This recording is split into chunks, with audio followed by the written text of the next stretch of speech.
കേരളത്തിലുടനീളം അതിതീവ്ര മഴ തുടരുന്നു. ഉത്തര കേരളത്തിലെ മലയോര മേഖലകളിൽ പരക്കെ ഉരുൾപൊട്ടലും മണ്ണിടിച്ചിലുമുണ്ടായി. കേണിച്ചിറയിലുണ്ടായ ഉരുൾപൊട്ടലിൽ കടുവാക്കുഴിയിൽ അവറാച്ചൻ്റെ കുടുംബത്തിലെ കുട്ടികളും സ്ത്രീകളുമടക്കം 7 പേർ മരണപ്പെട്ടു. വീട് പൂർണ്ണമായി തകർന്നു.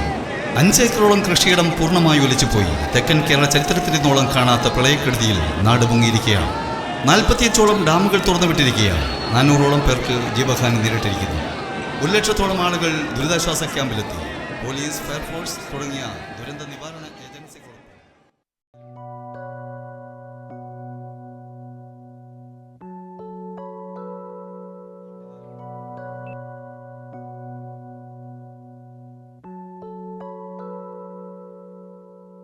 നേരം ഇതെത്രയായി? അതിയാൻ പോയിട്ട് എവിടെ പോയി കിടക്കുന്നാവോ?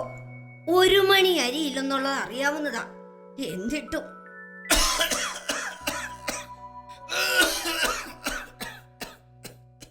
നടവഴിയൊക്കെ ചെളി നിറഞ്ഞ് നടക്കാൻ വയ്യാണ്ടായി. എന്റെ മനുഷ്യ, നിങ്ങൾ ഇതെവിടെയായിരുന്നു? ഇതെവിടെ എത്തിയിട്ട് വേണം അത്താഴമാവാൻ എന്നുള്ളത് അറിയാവുന്നതല്ലേ? കുഞ്ഞന്നാമേ, നിനക്കിതിവിടെ ഇരുന്ന് പറഞ്ഞാ മതി. ബിവറേജിൽ പോലും ഇത്രയും നീണ്ട നിരയില്ല. അത്രയ്ക്കും അവിടുത്തെ തിരക്ക്. സർക്കാർ എന്തെങ്കിലും ദാനം ചെയ്യുന്നുവെങ്കിൽ അത് ഒരൊറ്റ ദിവസം കൊണ്ട് അങ്ങ് അവസാനിപ്പിക്കും. പാവപ്പെട്ടവർക്ക് വല്ലതും കിട്ടിയാ കിട്ടി. പാവങ്ങൾ എത്ര പെട്ടെന്നാ നമ്മളും ആ ഗണത്തിലോട്ട് എത്തിപ്പെട്ടതല്ലേ കുഞ്ഞന്നാമേ. എടിയേ, കുടിക്കാൻ എന്തെങ്കിലും? ഓ, നിങ്ങൾക്ക് അവിടുന്ന് വിളിച്ചു പോയാ മതി. എനിക്ക് കൈ 2 ഉള്ളൂ. ഓ ആവും പോലൊക്കെ മതിയേ. മണിക്കൂറുകളാ 5 കിലോ അരിക്ക് വേണ്ടി വെയിലത്ത് നിന്നത്. ചായയോ വെള്ളമോ കുടിക്കാന്ന് വെച്ചാ കയ്യിൽ വല്ലതും വേണ്ടേ? ഒരുപാട് പയ്യാരും ഒന്നും പറയണ്ട. ഇതാ വെള്ളം കുടിക്ക്. ദുരിതാശ്വാസ ക്യാമ്പിൽ കഴിഞ്ഞവർക്ക് സർക്കാർ സൗജന്യം 5 കിലോ അരി.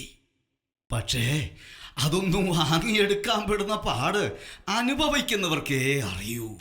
അല്ല, ദുരിതാശ്വാസ ക്യാമ്പിൽ കഴിഞ്ഞവർക്കൊക്കെ 10,000 വെച്ച് കൊടുക്കൂന്ന് പറഞ്ഞിട്ട് ഇപ്പൊ അതൊന്നും ഇല്ലേ? ഏവാട്ടെ, സർക്കാർ ഓഫീസുകൾ കയറി ഇറങ്ങി കാല് തേഞ്ഞത് മിച്ചം.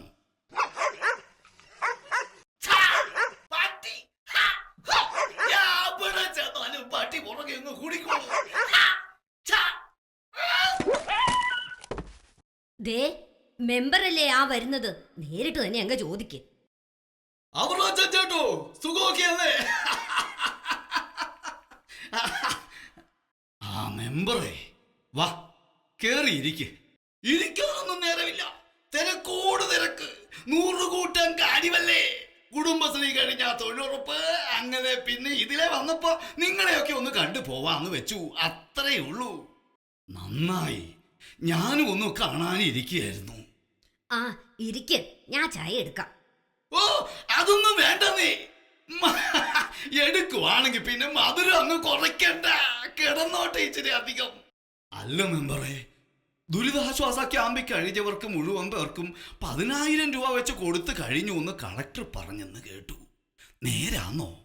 ഊവേ, അതങ്ങനെയുള്ള മനസ്സിലിരിക്കത്തേ ഉള്ളൂ. വരച്ച വരേ വെച്ച് ഞാനത് മേടിച്ചു തന്നിരിക്കും. ഈ മെമ്പർ ചാവി അങ്ങേർക്ക് അറിയത്തില്ല. ആ, ഇതാ ചായ. ഇത്ര പെട്ടെന്ന് എടുത്തു.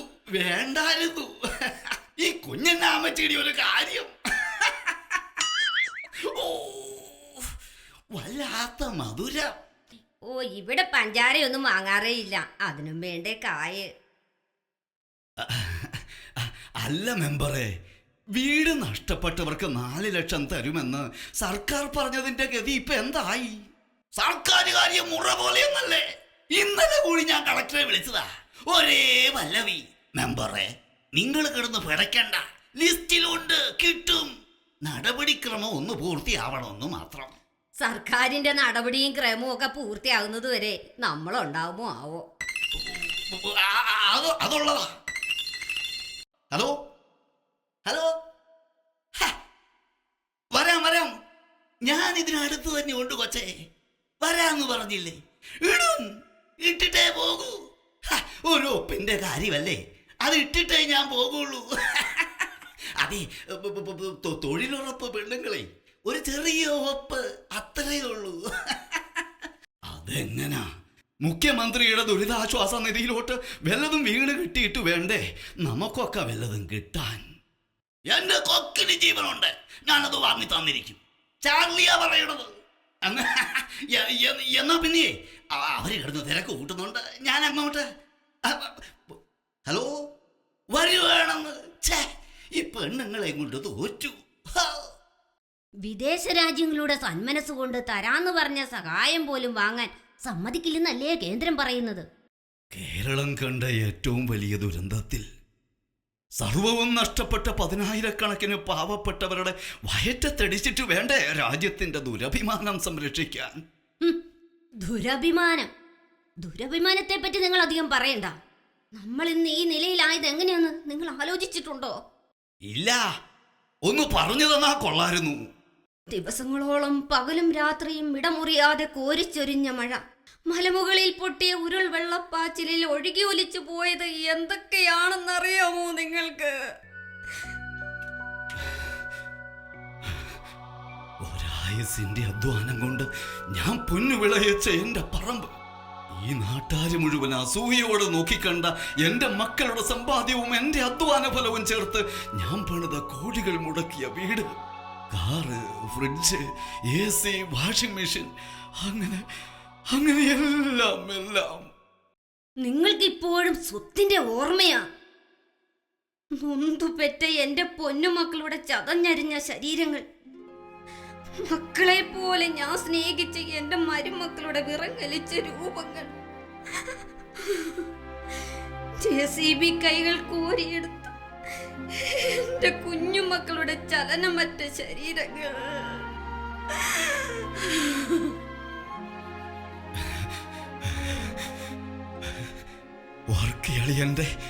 വർക്കിയളിയന്റെ അടക്കിന് പോയില്ലായിരുന്നെങ്കിൽ നമുക്ക് അവരോടൊപ്പം അങ്ങ് പോകാമായിരുന്നു. എങ്കിലെത്ര നന്നായിരുന്നു.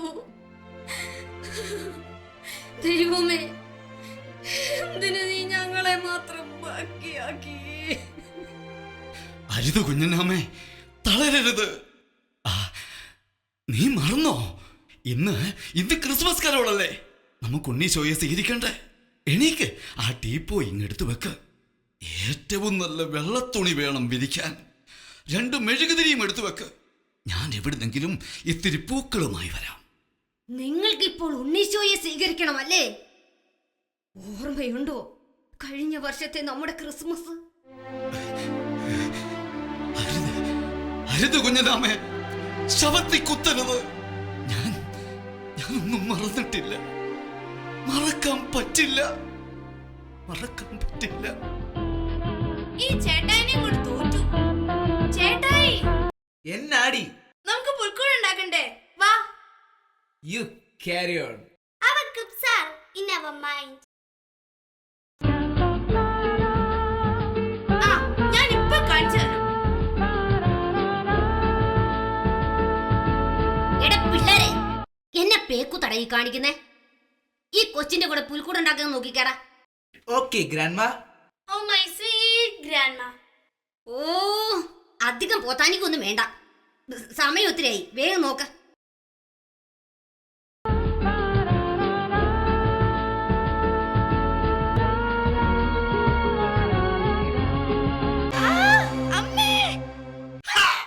പോയിക്കോളം. എന്നാ ഇത്? കളിച്ച് മൂത്തോടെ നെഞ്ചത്തോട്ട് കയറിയ കളി. ബാക്കിയുള്ളവരൊന്നും മയങ്ങാനും സമ്മതിക്കത്തില്ല. വെള്ളിപ്പച്ച, ഈ ചേട്ടായി ക്രിസ്മസ് അല്ലേ, ഞങ്ങൾ പുൽക്കൂട് ഉണ്ടാക്കുമല്ലേ? പുൽക്കൂടം? ഇവിടെ പുൽക്കൂടും വേണ്ട, ഒന്നും വേണ്ട. പോയിക്കോളം. ഇവിടെ ഒരു ഈ മനുഷ്യൻ ഇത് എന്തിന്റെ കേടാ? നല്ലൊരു ക്രിസ്മസ് ആയിട്ട് ആ കുഞ്ഞുങ്ങളൊരു പുൽക്കൂട് ഉണ്ടാക്കുമ്പോ അതിനെ സമ്മതിക്കത്തില്ല. ഇതുവരെ ഇല്ലാത്ത പുൽക്കൂട് ഇനിയും വേണ്ട. ആ ടീപ്പോയിലേക്ക് ഒരു തുണിയും പിരിച്ച് 2 തിരിയുണ്ടാൽ അതും വെച്ചാ മതി. അപ്പുറത്തെ വീട്ടില് പുൽക്കൂടും ഉണ്ട്, എല്ലാം ഉണ്ട്. ഇവിടെ മാത്രം ഈ വെള്ളിപ്പച്ചൻ ഒന്നിനും സമ്മതിക്കത്തുമില്ല. അതിന് ഇതിയാന്റെ തലയിൽ ഉണ്ണീശോയല്ലല്ലോ മക്കളെ, ചെകുത്താനല്ലേ, ചെകുത്താൻ. ചൊറിഞ്ഞ് കയ്യിന്ന് മേടിക്കാതെ കടന്നു പോയിക്കോളാം. അവിടെ നിക്കടി. എവിടടി നിന്റെ രണ്ടാമക്കള്? എനിക്കറിയാൻ മേല, ചെന്ന് തിരക്ക്. ആ പിന്നെ ആൺമക്കൾ എന്റേത് മാത്രമല്ല, ഓർത്താൽ നന്ന്. ഓ, ആ, പറഞ്ഞ പോലെ അത് ശരിയാണല്ലോ.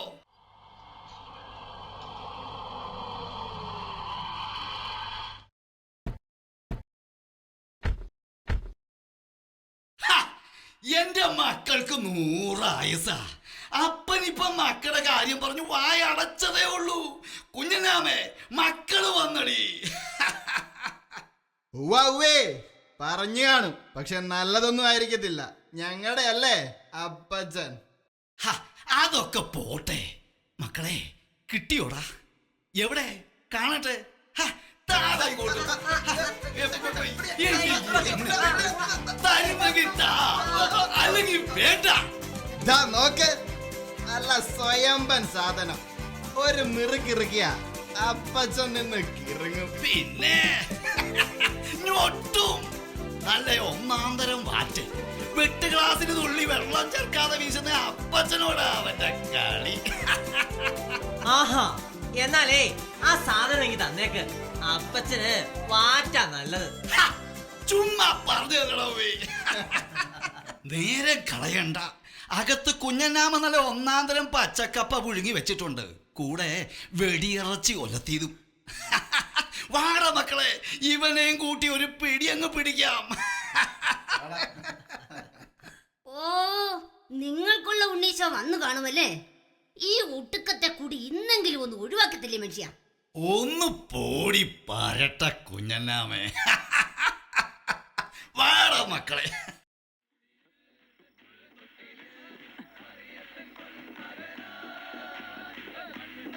ദേ അമ്മച്ചി, അപ്പുറത്തെ വീട്ടിൽ ഉണ്ണീശ വന്നു. പടക്കവും പൊട്ടുന്നുണ്ട്, അവിടെ പുൽക്കൂടും ഉണ്ട്. മക്കള് വിഷമിക്കണ്ട, കണ്ടോ നമ്മുടെ പുൽക്കൂടും റെഡിയായി. സൂപ്പർ അല്ലേടാ? നമ്മുടെ അമ്മച്ചേലടാ സൂപ്പർ.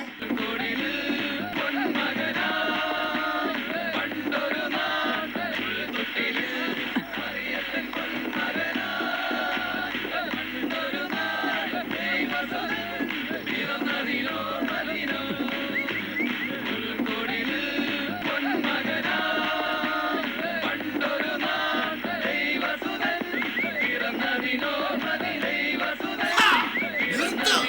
ഇവിടെ വേണ്ട ഈ കൊട്ടും പാട്ടും കൂത്തും. പിരിവല്ലേ മുഖ്യം. ദാ പിടിച്ചോ 50 രൂപ. അല്ല അല്ല, അത് പറഞ്ഞേട്ടാ, ഇത്തവണക്കത്തെ നമ്മുടെ കരോൾ പിരിവ് ഉണ്ണീശോയ്ക്കൊരു ഭവനം എന്ന പദ്ധതിക്ക. നമ്മുടെ ചോലാക്കുഴി സിറിയക്കിനാ വീട്. കാര്യമായിട്ട് എന്തെങ്കിലും സഹായിക്കണമെന്നാ വികാരിയച്ഛൻ പറഞ്ഞിരിക്കുന്നത്. ആഹാ, ആ തെണ്ടിക്ക് വീട് പണിയാനാ. അവർ അച്ഛന്റെ കയ്യിൽ നിന്ന് 10 പൈസ കിട്ടില്ല. മക്കള് പോടാ. ദേ മനുഷ്യ, എന്താ ഈ കാട്ടണത്? നല്ലൊരു കാര്യത്തിനായിട്ടല്ലേ? എറണാം കേട്ടവളെ, എന്നെ കൊണദോഷിക്കാൻ ആയോടി നീ? കേറി പോടിയാകത്ത. അനുഭവിക്കും, നിങ്ങൾ ഇത് അനുഭവിക്കും മനുഷ്യ. ഓ, അനുഭവിച്ചോളാമേ. ഹാ. അവരോട് പോവാൻ പറ അപ്പച്ച. ഈ കടുവാക്കുഴി അവറാച്ചനും മക്കളും അധ്വാനിച്ചുണ്ടാക്കിയതൊന്നും അങ്ങനെ കൊണ്ട തെണ്ടികൾക്ക് വേണ്ടി കളയാനുള്ളതല്ല. അങ്ങനെ പറഞ്ഞു കൊടുക്കണ മോനെ. അതെ അപ്പച്ച, എനിക്കൊരു കാര്യം പറയാനുണ്ടായിരുന്നു. എന്തോ നാടാ ഇത്ര ചൊറിയാൻ? അപ്പച്ച, എനിക്ക് കുറച്ച് കാശിന്റെ ആവശ്യമുണ്ട്. ഒരു 45 ലക്ഷം രൂപ. 45 ലക്ഷം രൂപയോ? എന്നാത്തിനാ? അതെ അപ്പച്ച, എന്റെ ജോലി സ്ഥലത്തിനടുത്തായി നല്ലൊരു ഫ്ലാറ്റ് കിട്ടാനുണ്ടായിരുന്നു. ഞങ്ങൾ അതിന് അഡ്വാൻസും കൊടുത്തു. അതിന് ഞാൻ എന്തോന്ന് വേണം? അപ്പച്ചൻ സഹായിച്ചെങ്കിലേ ഞങ്ങൾക്കത് വാങ്ങാൻ പറ്റൂ. തൽക്കാലം അപ്പച്ചൻ സഹായിച്ചിട്ട് മക്കള് ഫ്ലാറ്റ് വാങ്ങത്തില്ല. അതെന്താ അപ്പച്ചൻ ഈ പറയുന്നേ? ഞങ്ങളും കൂടി സഹായിച്ചിട്ടല്ലേ ഈ വീടുണ്ടാക്കിയത്. അതെ അപ്പച്ച, പണമായിട്ട് കയ്യില്ലേ, വിഷമിക്കണ്ട. നമുക്ക് ആ തെക്കേപ്പറമ്പങ്ങ് വിൽക്കാം. നടക്കത്തില്ല. ഞാൻ ജീവനോടെ ഇരിക്കുമ്പോ ഇതിൽ നിന്നൊരു ഇഞ്ചു വിൽക്കാൻ ഞാൻ സമ്മതിക്കത്തില്ല. അതെ അപ്പച്ച, വിൽക്കണ്ട, ആധാരം പണയപ്പെടുത്തിയാലും മതിയല്ലോ. അത് നടക്കത്തില്ല എന്ന് പറയാൻ നിനക്കെന്താ കാര്യം? അതെ അനിയ, ഒരാധാരം ഒരേ സമയം 2 തവണ പണയം വെക്കാൻ പറ്റത്തില്ല. അതാണ് കാര്യം. നീ നീ എന്താടാ പറഞ്ഞത്? ആധാരം പണയത്തിലാണെന്നോ? അത് പിന്നെ അപ്പച്ച, കോടികളുടെ വീട് പണിത് പിന്നെ എങ്ങനെയാന്നാ? ഈ വീടും 20 സെന്റ് സ്ഥലവും എന്റെ പേര് രജിസ്റ്റർ ചെയ്തിട്ടാ 1 കോടി രൂപ ലോൺ തരപ്പെട്ടത്. എടാ നീജ, അപ്പച്ചനെ ഈ കുടുംബത്തെ നീ വഞ്ചിച്ചു അല്ലടാ.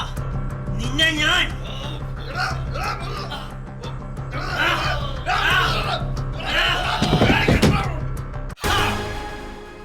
എന്നതാ മനുഷ്യ, നിങ്ങൾക്ക് ഭ്രാന്ത് പിടിച്ചോ?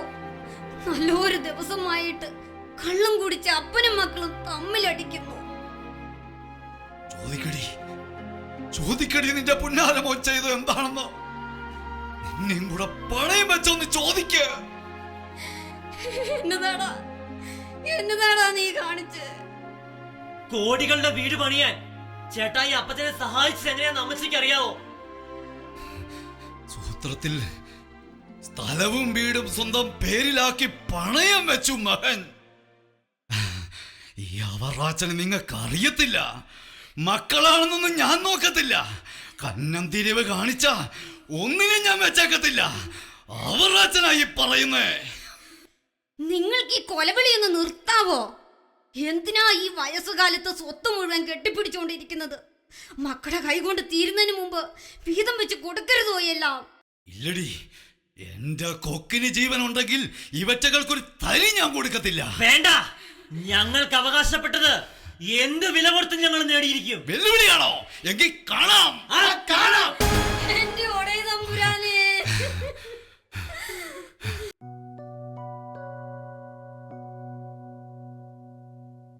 മറന്നിട്ടില്ല, മറക്കില്ല ഒരിക്കലും.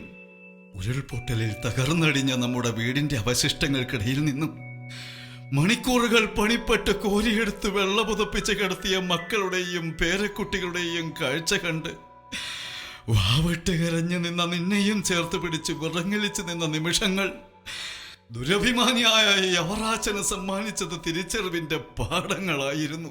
ദുരിതാശ്വാസ ക്യാമ്പിൽ ഒരു നേരത്തെ ആഹാരത്തിനും ഒരു തുണ്ട് വസ്ത്രത്തിനും വേണ്ടി ഉന്തും തള്ളും കൂടിയ നമ്മൾ വിശപ്പിന്റെ വിലയറിഞ്ഞു, ഒന്നുമില്ലാത്തവന്റെ വേദന അറിഞ്ഞു. ദൈവത്തെയും മനുഷ്യനെയും മറന്ന് ജീവിച്ച അഹങ്കാരിയായ അവറാച്ചന് ദൈവം നൽകിയ പാഠങ്ങളായിരുന്നു എല്ലാം.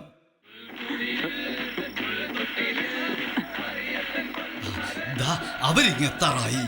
വേഗം മെഴുകുതിരികൾ എടുത്തു വെക്ക്. ആ പൂക്കൾ കൊണ്ടൊന്ന് അലങ്കരിക്ക്. ഒന്ന് വേഗമാട്ടെ.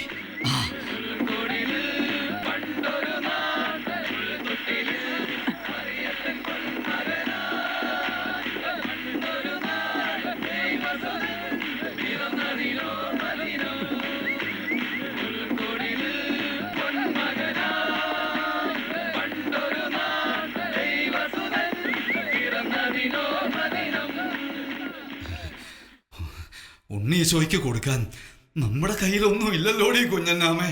അത് സാരമില്ല. മടിശീലയുടെ കനത്തിൽ ഊറ്റം കൊള്ളാത്ത അവർ അച്ഛൻ ചേട്ടൻ തന്നെയാ ഉണ്ണീശോയ്ക്കുള്ള ഏറ്റവും നല്ല സമ്മാനം. അത് തന്നെയാ ഇടവകയുടെ ഇത്തവണത്തെ ക്രിസ്മസ് ആഘോഷം ഇവിടെ നിങ്ങളോടൊപ്പം ആഘോഷിക്കാൻ തീരുമാനിച്ചത്. മക്കളെ, അതിങ്ങെടുക്ക്. രണ്ടുപേരും ചേർന്ന് സന്തോഷമായി ഈ കേക്കങ്ങ് മുറിച്ച് എല്ലാവർക്കും കൊടുത്തേ. Happy Christmas, happy Christmas, happy Christmas. എല്ലാവരും ഒന്ന് നിർത്തിക്കേ. ഇനി ഒരു സന്തോഷ വാർത്ത കൂടി പറയാം. ഇത്തവണത്തെ ഉണ്ണീശോയ്ക്കൊരു ഭവനം അത് അവറാച്ചനും കുഞ്ഞന്നാമിക്കുമുള്ളതാണ്.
ഉണ്ണീശോയെ, ഒരിക്കൽ എന്റെ അഹങ്കാരത്തിന്റെ പൊങ്ങച്ച കൂടാരത്തിലേക്ക് അങ്ങ് കടന്നു വന്നു.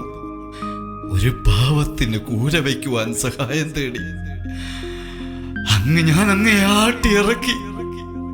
പക്ഷേ ഒറ്റ രാത്രി കൊണ്ട് വീടില്ലാത്തവന്റെ വേദന എന്തെന്ന് അങ്ങ് എന്നെ പഠിപ്പിച്ചു. ഇന്നെല്ലാം നഷ്ടപ്പെട്ട് അഹങ്കരിക്കാൻ ഒന്നുമില്ലാതെ ഈ ഉള്ളവൻ നിൽക്കുമ്പോ അങ്ങ് വീണ്ടും കടന്നു വന്നു. ദൈവസ്നേഹത്തിന്റെ, മനുഷ്യ സാഹോദര്യത്തിന്റെ സമ്മാനവുമായി. ഇനി ഇനി ഇനി എനിക്ക് നീ മതി, നീ മാത്രം മതി.